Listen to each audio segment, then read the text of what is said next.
Hello friends, कैसे हो? आपका स्वागत है संस्थानम बाय गौरव सर यूट्यूब चैनल पर।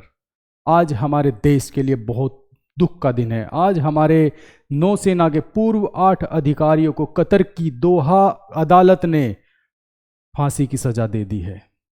ये बहुत बड़ा दुख का दिन है हमारे देश के लिए, क्योंकि हमारी सेनाएं हमारे लिए हमारी आन बान शान और सब कुछ है, और कतर ने हमारे साथ ऐसा किया है।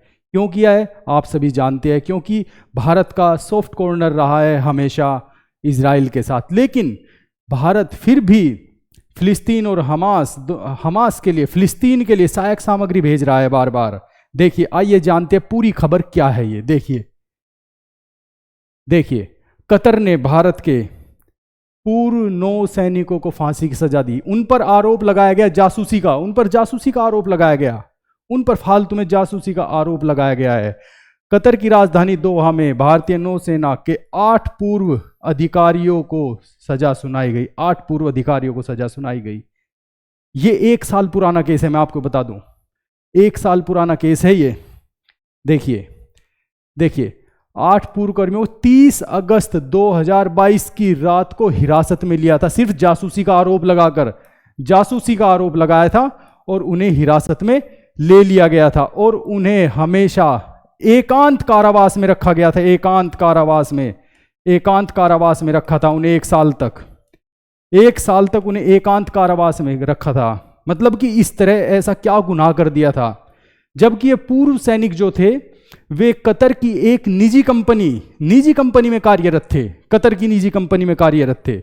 देखिए, कंपनी का नाम था देहरा ग्लोबल टेक्नोलॉजी एवं कंसल्टेंसी सर्विसेज, उसमें काम कर रहे थे वे। ठीक है ना। कतर की एमिरी नौसेना को ट्रेनिंग और अन्य सेवाएं प्रदान करती है ये कंपनी जो है, इस कंपनी में काम करते थे।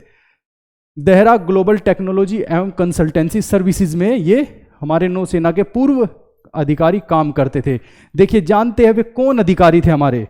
उनमें से कुछ अधिकारी तो हमारे देश के लिए बहुत महत्वपूर्ण थे। देखिए, वैसे तो सभी महत्वपूर्ण थे, लेकिन एक तो अधिकारी वे थे जो युद्धपोत को संभालते थे, हमारी नौसेना के युद्धपोत को संभालते थे। देखिए, captain Navtej Singh Gill, captain Virendra Kumar Verma, captain Saurabh Vashisht, commander Amit Nagpal, commander Purnendra Tiwari, commander Sugunakar Pakala, commander Sanjeev Gupta और सेलर थे रागेश।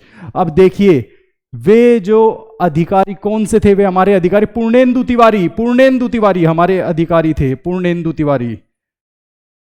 तिवारी वे हमारे अधिकारी थे, जो भारतीय नौसेना के युद्धपोत, नौसेना के युद्धपोत संभालते थे। ठीक है, युद्धपोत संभालते थे भारतीय नौसेना के। ये भारत के लिए, भारत की नौसेना का गर्व है ये लोग। ये सभी 8 के 8 हमारे अधिकारी गर्व है, हमारे देश का गर्व है।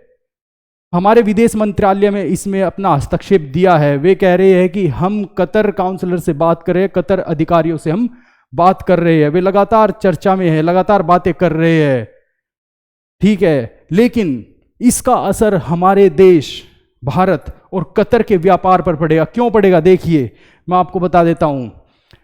ट्रेड, जो दोनों के बीच में ट्रेड है, trade between Qatar and India, कितना है? ट्रेड दोनों के बीच में ट्रेड है 15.4 बिलियन यूएस डॉलर है। ये यूएस डॉलर, ध्यान रखना, इतने बिलियन का हमारे बीच में ट्रेड है, जो 1 साल में होता है। 1 साल में, इन 1 ईयर, 1 साल में होता है।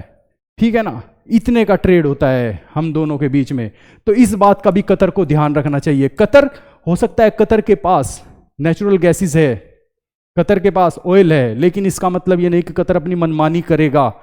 ठीक है, इसमें इंपोर्ट, हाँ इंपोर्ट इसमें ज्यादा है। इंपोर्ट इसमें 90% है, 10% एक्सपोर्ट है।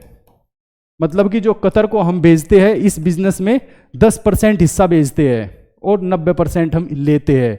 हमारा मतलब अराउंड 13% के आसपास, अराउंड 13 बिलियन डॉलर हम लेते हैं कतर से, और अराउंड $2.5 बिलियन हम कतर को देते हैं, $2.5 बिलियन। लेकिन हमारे पास और भी ऑप्शन है, इंडिया के पास और भी ऑप्शन है, हम कहीं और से भी ये सब कर सकते हैं। लेकिन जो हम कतर को देते हैं, कतर कहाँ से लेगा वे? वो तो हमारे पास ही है। इसलिए कतर को भी इन बातों का ध्यान रखना चाहिए, कतर को इन बातों का ध्यान रखना चाहिए कि इस तरह के कोई भी इस तरह का कार्य ना करे जिससे दोनों देशों के बीच में जो बायलैटरल ट्रेड है उस पर कोई फर्क पड़े। इसलिए कतर को इन बातों का विशेष रूप से ध्यान देना चाहिए। और मेरा अनुरोध है विदेश मंत्रालय से, बल्कि मैं तो माननीय प्रधानमंत्री जी से अनुरोध करूंगा कि वे जल्दी से जल्दी इस मामले में अपना हस्तक्षेप दें और भारत के पूर्व 8 नौसेना के अधिकारियों को, जो हमारे देश की शान है, उन्हें जल्दी से जल्दी भारत वापस लेकर आए। धन्यवाद।